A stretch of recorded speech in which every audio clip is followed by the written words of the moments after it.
Hello friends, मंथन classes के online platform पर आप सभी लोगों का स्वागत है।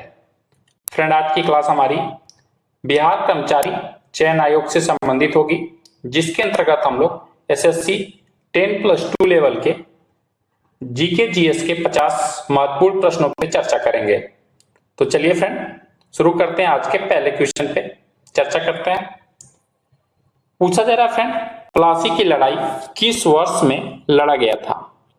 ऑप्शन नंबर 1 दे रहा है आपका 1763, सेकेंड ऑप्शन दे रहा है आपका 1757, थर्ड ऑप्शन 1694 और आपका फोर्थ ऑप्शन दे रहा है 1741। तो फ्रेंड, यहाँ राइट आंसर जो बनेगा हमारा सेकेंड ऑप्शन 1757 में प्लासी का प्रथम युद्ध हुआ था। फ्रेंड, ये जो प्लासी का युद्ध हुआ था 1757 में, ये आपका पश्चिम बंगाल के प्लासी क्षेत्र में हुआ था और ये रॉबर्ट क्लाइव और नवाब सिराजुद्दौला के बीच ये युद्ध लड़ा गया था। बढ़ते हैं अगले क्वेश्चन की तरफ। कौन सी फसल को सुनहरा रेशा गोल्डन फाइबर के नाम से जाना जाता है? कपास, जूट, भांग, प्राकृतिक रेशे। तो फ्रेंड, यह राइट आंसर हो जाएगा हमारा सेकेंड ऑप्शन। जूट को हम सुनहरा रेशा या गोल्डन फाइबर के नाम से जानते हैं। बढ़ते हैं अगले क्वेश्चन की तरफ। कौन सा इस्पात संयंत्र भारत के स्वतंत्रता से पहले स्थापित किया गया था? बोकारो, भिलाई, राउरकेला, जमशेदपुर। तो राइट आंसर हमारा बनेगा चौथा ऑप्शन जमशेदपुर। आपका जो इस्पात संयंत्र था, ये भारत के स्वतंत्रता से पहले स्थापित किया गया था। और फ्रेंड, ये टाटा स्टील लिमिटेड एक भारतीय बहुराष्ट्रीय स्टील बनाने वाली कंपनी थी। बढ़ते हैं अगले क्वेश्चन की तरफ। बीड़ा बजाने वाला राजा कौन था? हर्षवर्धन, अशोक, समुद्रगुप्त, चंद्रगुप्त। तो फ्रेंड, बीड़ा बजाते हुए सोने के सिक्कों पर आपके समुद्रगुप्त को चित्रित किया गया है। तो हमारा राइट आंसर जो हो जाएगा यहाँ पे तीसरा ऑप्शन समुद्रगुप्त। फ्रेंड, समुद्रगुप्त को भारत का नेपोलियन के नाम से भी जानते हैं, इस पॉइंट को भी आप जानते रहेंगे। रिक्त स्थान दे रहा है आपका चंडीगढ़ की राजभाषा, आपसे पूछा जा रहा है कि क्या है? पंजाबी है, हिंदी है, हरियाणवी है, अंग्रेजी है। तो फ्रेंड, यहाँ राइट आंसर हमारा बनेगा चौथा ऑप्शन अंग्रेजी। बढ़ते हैं नेक्स्ट क्वेश्चन की तरफ। मुरिया गोंड जनजाति रिक्त स्थान दे रहा है में रहती है छत्तीसगढ़ में, मणिपुर में, आंध्र प्रदेश में, केरल में। तो फ्रेंड, मुरिया गोंड जनजाति जो है ये छत्तीसगढ़ में पाई जाती है। पहला ऑप्शन क्या हो जाएगा हमारा यहाँ पे? राइट हो जाएगा। और इनका मुख्य व्यवसाय की बात करें तो क्या है? कृषि है। और यह छत्तीसगढ़ के बस्तर जिले के मध्य भाग में ये रहती है। 2025 क्रिकेट महिला एक दिवसीय विश्व कप की मेजबानी कौन सा देश करेगा? Bharat, New Zealand, Australia, England. तो फ्रेंड, यहाँ राइट आंसर हो जाएगा क्वेश्चन नंबर 7 का हमारा पहला ऑप्शन भारत कर रहा है आपका 2025 क्रिकेट महिला एक दिवसीय विश्व कप की मेजबानी। बढ़ते हैं अगले क्वेश्चन की तरफ। निम्नलिखित में से किसकी रचना हर्षवर्धन ने नहीं की थी? यहाँ फ्रेंड पूछा जा रहा है किसकी रचना हर्षवर्धन द्वारा नहीं की गई थी? हर्षचरित्र, रत्नावली, त्रिदर्शिका, नागानंद। तो फ्रेंड, इसमें जो हर्षचरित्र है ये आपका हर्षवर्धन के द्वारा इसकी रचना नहीं की गई थी। तो फ्रेंड, प्रश्न ये उठता है कि हर्षचरित्र की रचना किसने की थी? तो याद रखेंगे ये रचना बाणभट्ट के द्वारा की गई थी। बाणभट्ट के द्वारा आपकी रचना की गई थी हर्षचरित्र की। गौतम बुद्ध के प्रवचन किस भाषा में थे? गौतम बुद्ध ने अपना प्रथम उपदेश या आपका प्रवचन किस भाषा में देते थे? तमिल में, पाली में, मगधी में, संस्कृत में। तो हमारा राइट आंसर हो जाएगा क्वेश्चन नंबर 9 का सेकेंड ऑप्शन। पाली भाषा में उन्होंने अपना प्रवचन देते थे। और ये प्रश्न पूछ लिया जाए कि गौतम बुद्ध ने पहला उपदेश कहां पे दिया था? तो याद रखेंगे सारनाथ में उन्होंने पहला अपना उपदेश दिया था। निम्नलिखित में से किस शासक के द्वारा नालंदा विश्वविद्यालय की स्थापना की गई थी? समुद्रगुप्त, कुमारगुप्त प्रथम, स्कंदगुप्त, हर्षवर्धन। तो फ्रेंड क्वेश्चन नंबर 10 का जो राइट आंसर हमारा बनेगा यहाँ पे सेकेंड ऑप्शन, कुमारगुप्त प्रथम के द्वारा आपके नालंदा विश्वविद्यालय की स्थापना की गई थी। इब्न बतूता किस देश का एक प्राचीन यात्री था? यूरोप, चाइना, अरब, मोरक्को। तो राइट आंसर हो जाएगा चौथा ऑप्शन आपका मोरक्को का निवासी था इब्न बतूता, और यह मोहम्मद बिन तुगलक के शासनकाल में भारत आया था। इसकी एक प्रसिद्ध पुस्तक है, बार बार पूछी जाती है, रेहला। याद रखेंगे कौन सी है? रेहला। इब्न बतूता की एक पुस्तक है रेहला, ये आपसे एग्जाम में पूछा जाता है तो याद रखेंगे। बढ़ते हैं अगले क्वेश्चन की तरफ। निम्नलिखित में से किस वेद में जादुई मंत्रों का समावेश है? किसमें आपका जादू टोना का वर्णन मिलता है? ऋग्वेद में, सामवेद में, यजुर्वेद में, अथर्ववेद में। तो हमारा राइट आंसर हो जाएगा यहाँ पे चौथा ऑप्शन, अथर्ववेद में आपके जादू टोना का समावेश मिलता है। बढ़ते हैं नेक्स्ट क्वेश्चन की तरफ। प्रसिद्ध यूनेस्को विश्व धरोहर स्थल विरूपाक्ष मंदिर कहाँ स्थित है? चिदम्बरम, कन्याकुमारी, हम्पी, मामल्लपुरम। तो यहाँ राइट आंसर हो जाएगा क्वेश्चन नंबर 13 का हमारा थर्ड ऑप्शन, हम्पी में आपका विरूपाक्ष मंदिर स्थित है। फ्रेंड हम्पी कहाँ स्थित है? कर्नाटक में, कर्नाटक में आपका स्थित है ये। और फ्रेंड इसे यूनेस्को की सूची में कब शामिल किया गया था? तो याद रखेंगे 1986 में इसे यूनेस्को की सूची में शामिल किया गया था। और यह मंदिर जो है भगवान शिव को समर्पित है और तुंगभद्रा नदी के तट पर स्थित है। बढ़ते हैं अगले क्वेश्चन की तरफ। मर्चेंट ऑफ वेनिस नाटक किसने लिखा है? तो फ्रेंड राइट आंसर जो बनेगा हमारा पहला ऑप्शन, विलियम शेक्सपियर के द्वारा आपका मर्चेंट ऑफ वेनिस नाटक लिखा गया है। नूर सुल्तान किसकी राजधानी थी? Kazakhstan, Kyrgyzstan, Kenya, Pakistan. तो फ्रेंड राइट आंसर जो बनेगा हमारा यहाँ पे क्वेश्चन नंबर 15 का फर्स्ट ऑप्शन, कजाकिस्तान। कजाकिस्तान के द्वारा 2009 में, सॉरी फ्रेंड 2019 में आपका अस्थाना को बदलकर नूर सुल्तान कर दिया गया था राजधानी। और फ्रेंड सितंबर 2022 में पुनः नाम बदल के नूर सुल्तान का अस्थाना कर दिया गया। तो जानते रहेंगे नूर सुल्तान किसकी राजधानी थी? तो कजाकिस्तान की। राष्ट्रीय खेल दिवस कब मनाया जाता है? 29 अगस्त, 29 जुलाई, 29 सितंबर, 20 अगस्त। तो फ्रेंड राइट आंसर हो जाएगा हमारा फर्स्ट ऑप्शन, 29 अगस्त को राष्ट्रीय खेल दिवस के रूप में मनाया जाता है। और फ्रेंड ये मेजर ध्यानचंद की जयंती के अवसर पर ये आपका खेल दिवस मनाया जाता है।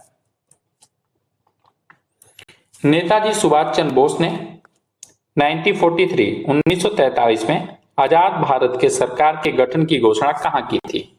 सिंगापुर, बर्लिन, शंघाई, मांडले।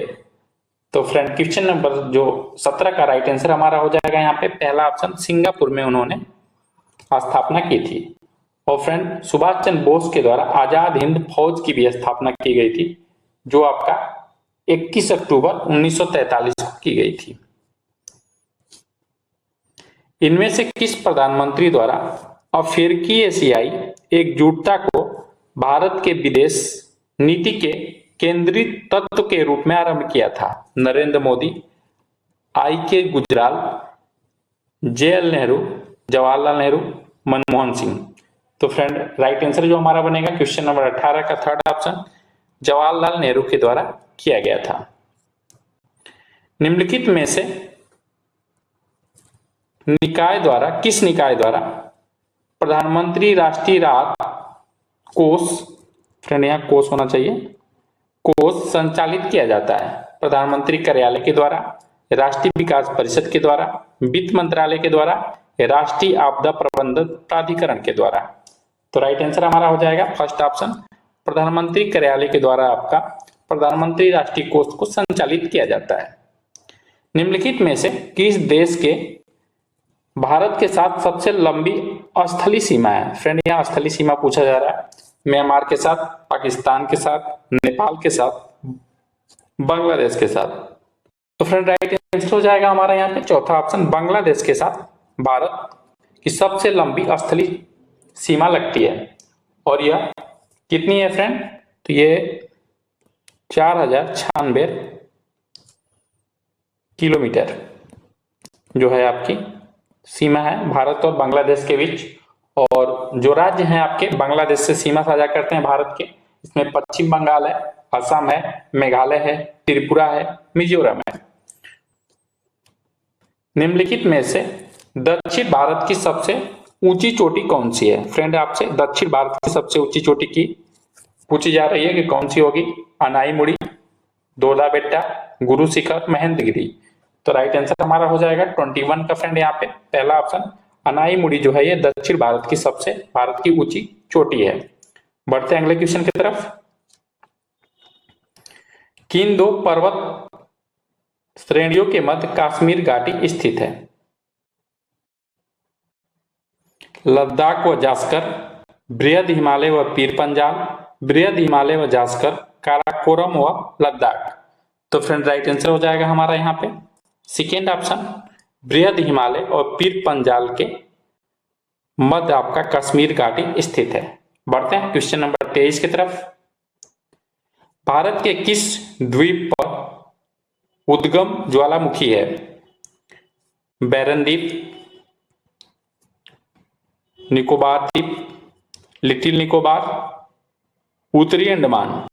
तो फ्रेंड यहाँ राइट आंसर हो जाएगा पहला ऑप्शन हमारा बैरन द्वीप पर आपके ज्वालामुखी स्थित है। अगर फ्रेंड इसके उद्गार की बात की जाए, इसका उद्गार फर्स्ट बार कब हुआ था, तो इसके फर्स्ट उद्गार की बात की जाए तो ये आपका 1787 में। और अंतिम बार इसका उद्गार कब हुआ था ज्वालामुखी का, तो हाल ही में जो विस्फोट हुआ था ये 2022 में हुआ था, 2022 में। विकेंद्रीकरण प्रणाली की सिफारिश किसने की थी? सी राजगोपालाचारी, जेपी कृपलानी, बलवंत राय मेहता, अशोक मेहता। तो फ्रेंड क्वेश्चन नंबर 24 का जो राइट आंसर हमारा बनेगा यहाँ पे थर्ड ऑप्शन बलवंत राय मेहता के द्वारा आपके विकेंद्रीकरण प्रणाली की सिफारिश की गई थी। बंदरगाह किस पुरास्थल के उत्खनन से प्राप्त हुआ है? मोहनजोदड़ो, हड़प्पा, लोथल, दैमाबाद। तो राइट आंसर हो जाएगा हमारा तीसरा ऑप्शन लोथल आपका है एक प्रकार का गोदीवाड़ा बंदरगाह था। और ये कहाँ स्थित है? तो फ्रेंड ये गुजरात। बढ़ते हैं अगले क्वेश्चन की तरफ। द्वितीय नगरीकरण में किस धातु का प्रमुख योगदान था? सोना, चांदी, तांबा, लोहा। तो राइट आंसर हो जाएगा हमारा चौथा ऑप्शन लोहा का द्वितीय नगरीकरण में प्रमुख योगदान रहा है। भारत में कोई कृषि योग्य भूमि जिसे 1 वर्ष से अधिक लेकिन 5 वर्ष से कम की अवधि के लिए अकृष्ट बिना जोते छोड़ दिया जाता है को क्या कहा जाता है? कृषि बंजर भूमि के नाम से जानते हैं, चालू पड़ती भूमि के नाम से, चालू पड़ती भूमि से इतर पड़ती भूमि, ऊसर और बंजर भूमि। तो फ्रेंड यहाँ राइट आंसर हो जाएगा हमारा तीसरा ऑप्शन चालू पड़ती भूमि से इतर पड़ती भूमि के नाम से जानते हैं। राज्य पुनर्गठन अधिनियम 1956 के भाग 3 के जरिए कितनी आंचलिक परिषद स्थापित की गई थी? 8, 7, 6, 5। तो फ्रेंड राइट आंसर जो बनेगा हमारा क्वेश्चन नंबर 28 का यहाँ पे चौथा ऑप्शन राइट हो जाएगा। कुल 5 आपके आंचलिक परिषद का गठन किया गया था। भारत में संघीय मंत्री परिषद के सदस्यों की कुल संख्या किससे अधिक नहीं हो सकती? संसद के सदस्यों की कुल संख्या का 10%, संसद के सदस्यों की कुल संख्या का 15%, लोकसभा के सदस्यों की कुल संख्या का 10%, लोकसभा के सदस्यों की कुल संख्या का 15%। तो फ्रेंड यहाँ राइट आंसर जो बनेगा चौथा ऑप्शन लोकसभा के सदस्यों की कुल संख्या का 15%। और फ्रेंड इसे 91 91वां संविधान संशोधन के माध्यम से ये आपका निर्धारित किया गया है। भूमध्य सागरीय जलवायु का सर्वाधिक स्पष्ट विलक्षण निम्नलिखित में से कौन सा है? परिसीमित भौगोलिक विस्तार, शुष्क ग्रीष्म ऋतु, शुष्क शीत ऋतु, मध्यम समान तापमान। तो फ्रेंड यहाँ राइट आंसर जो बनेगा हमारा सेकेंड ऑप्शन शुष्क ग्रीष्म ऋतु। भूमध्य जो आपकी सागरीय जलवायु होती है ये 30 अंश से लेके 40 अक्षांशों के मध्य पाई जाती है। जिमी बेल्स किसके संस्थापक हैं? विकिपीडिया के, गूगल ट्रांसलेट के, मशीन ट्रांसलेटर्स के, उपयुक्त में से कोई नहीं। तो फ्रेंड यहाँ राइट आंसर हो जाएगा पहला ऑप्शन आपका विकिपीडिया के संस्थापक हैं। एनसीसी एक फ्रेंड यहाँ पूछा जा रहा है कि एनसीसी का आदर्श वाक्य निम्नलिखित में से कौन सा है? एकता और अनुशासन,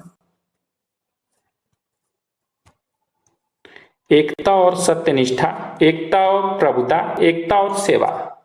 तो फ्रेंड राइट आंसर जो बनेगा 32 का फ्रेंड हमारा यहाँ पे ये राइट आंसर हो जाएगा आपका पहला ऑप्शन एकता और अनुशासन जो है आपका एनसीसी का आदर्श वाक्य रहा है। भारत में 21 मई 21 किस रूप में मनाया जाता है? एनआरआई दिवस के रूप में, राष्ट्रीय युवा दिवस के रूप में, राष्ट्रीय प्रौद्योगिकी दिवस के रूप में, राष्ट्रीय आतंकवाद विरोधी दिवस के रूप में। तो फ्रेंड राइट आंसर हो जाएगा 33 का फ्रेंड चौथा ऑप्शन राष्ट्रीय आतंकवाद दिवस के रूप में आपका 21 मई को मनाया जाता है। वर्ल्ड इकोनॉमिक आउटलुक रिपोर्ट कौन जारी करता है? विश्व बैंक, अंतर्राष्ट्रीय मुद्रा कोष, एशियाई विकास बैंक, अंतर्राष्ट्रीय मजदूर संघ। तो फ्रेंड यहाँ पे 34 का जो राइट आंसर हो जाएगा सेकेंड ऑप्शन अंतर्राष्ट्रीय मुद्रा कोष के द्वारा आपका वर्ल्ड इकोनॉमिक आउटलुक रिपोर्ट जारी किया जाता है। अंतर्राष्ट्रीय मुद्रा कोष के मुख्यालय की बात करें तो ये वाशिंगटन डीसी में है और प्रथम जो रिपोर्ट जारी किया गया था यह आपका 1944 में किया गया था। रेगुलेटिंग एक्ट किस वर्ष पारित किया गया था? तो फ्रेंड राइट आंसर जो बनेगा चौथा ऑप्शन 1773 में आपका रेगुलेटिंग एक्ट पारित किया गया था। गुरु नानक ने अपना उत्तराधिकारी किसे नियुक्त किया था? गुरु रामदास को, गुरु अमरदास को, गुरु हर राय को, गुरु अंगद को। तो राइट आंसर हो जाएगा हमारा चौथा ऑप्शन गुरु अंगद को गुरु नानक ने अपना उत्तराधिकारी नियुक्त किया था। और फ्रेंड गुरु अंगद को हम एक और नाम से जानते हैं, इन्हें लाहना नाम से जाना जाता था। विश्व पृथ्वी दिवस कब मनाया जाता है? 22 अप्रैल को, 22 मार्च को, 7 अप्रैल को, सॉरी फ्रेंड 7 अप्रैल को, 7 मार्च को। तो फ्रेंड यहाँ पे 37 का जो राइट आंसर हो जाएगा हमारा 22 अप्रैल को विश्व पृथ्वी दिवस के रूप में मनाया जाता है। और फ्रेंड फर्स्ट बार जो पृथ्वी दिवस मनाया गया था यह आपका 1970 में मनाया गया था। फ्रेंड 2024 के विश्व पृथ्वी दिवस के थीम की बात करें कि थीम क्या है, यहां से भी प्रश्न देखने को मिल सकता है। तो फ्रेंड याद रखेंगे ग्रह बनाम प्लास्टिक। क्या है फ्रेंड? ग्रह बनाम प्लास्टिक। प्लास्टिक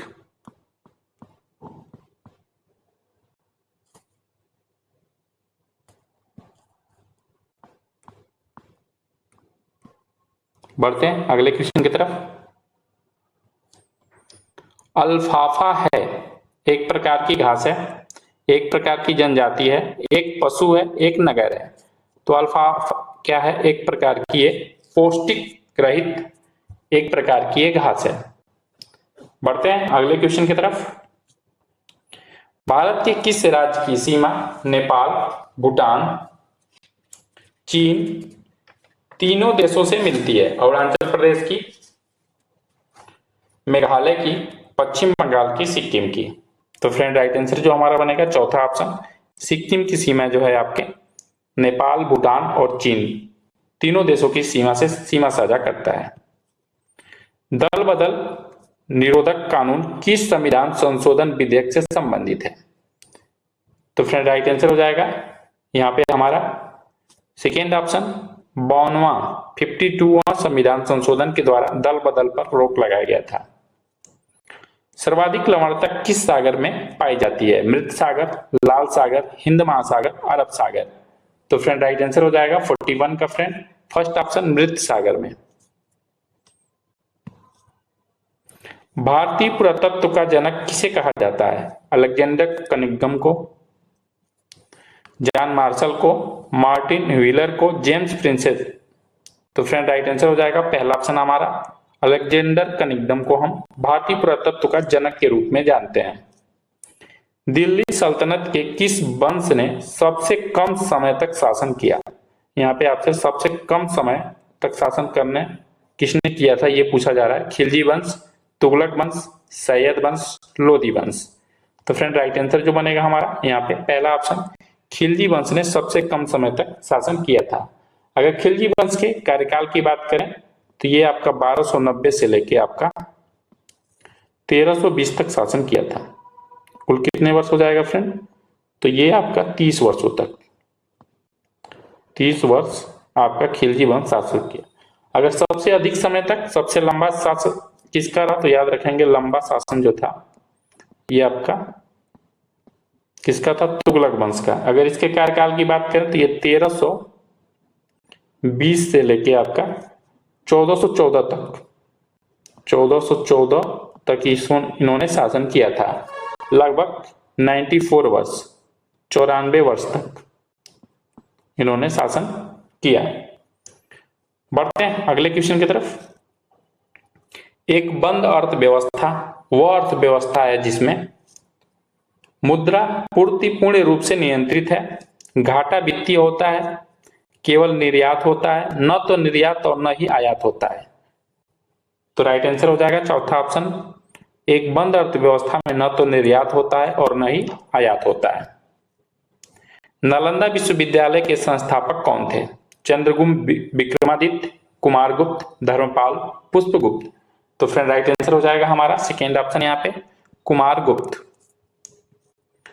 भारतीय नौसेना के दक्षिणी नौसेना कमान का मुख्यालय निम्नलिखित में से किस स्थान पर है?